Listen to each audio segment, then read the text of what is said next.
ஒரு மாம்பழ வியாபாரி சைக்கிள்ல மாம்பழம் விற்கிறான். கிலோ 30ன்னு கூவி கூவி விற்கிறான். மாம்பழம் வாங்குவதற்கு 5-6 நபர்கள் வந்துட்டாங்க. ஒரு பெண்மணி 2 கிலோ மாம்பழம் வாங்குறாங்க. ஒரு மாம்பழம் அதிகமா போடுன்னு கேக்குறாங்க. எடைக்கு மேல ஒரு பழம் கூட தரமாட்டேன்னு பிடிவாதமாக சொல்றான். சரின்னு எல்லாரும் வாங்கிட்டு போயிடுறாங்க. மாம்பழம் எல்லாம் தீந்து போயிடுச்சு.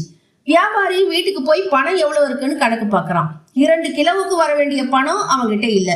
ஐயோ, யாரிடமும் நல்லா ஏமாந்துட்டோமேன்னு வருத்தப்படுறான். மறுநாள் அதே இடத்துக்கு வியாபாரம் செய்வதற்கு மாம்பழங்களை எடுத்துட்டு போறான்.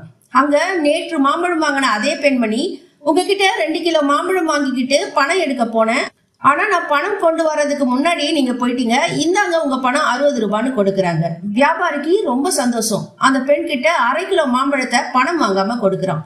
நேற்று எடைக்கு மேல ஒரு மாம்பழம் கூட தரமாட்டேன்னு சொன்னவன் இன்று 1/2 கிலோ மாம்பழத்தை கொடுத்துட்டு போறான். நம் வாழ்க்கையிலும் கடமையை செய்து நேர்மையாக இருந்தால் கிடைக்க வேண்டியது தானாக கிடைக்கும்.